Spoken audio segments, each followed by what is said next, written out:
Welcome to Luca is a Billionaire, where the only thing I invest in is your answers.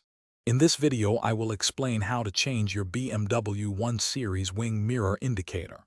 Before you begin, ensure your vehicle is safely parked and turned off.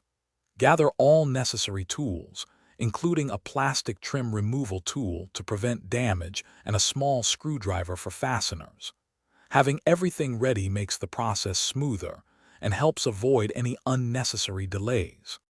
Now let's carefully remove the mirror glass.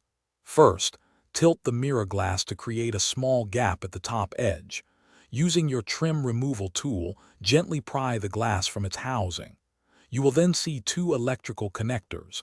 Disconnect these with care. Place the mirror glass somewhere safe and clean to prevent any scratches or damage. With the mirror glass removed, you can now access the indicator.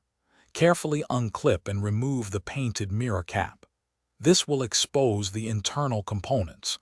Locate the screws that secure the indicator unit. There are typically 2 or 3. Unscrew these and gently pull out the old indicator, then disconnect its electrical connector. To install the new indicator, first connect its electrical plug securely. Then, carefully insert the new unit into its housing and fasten the screws to hold it in place. Next, reattach the painted mirror cap, ensuring it clips firmly back into position. Finally, reconnect the electrical wires to the mirror glass and carefully snap it back onto the mirror motor. Thanks for watching and please subscribe. It's the best investment you'll ever make.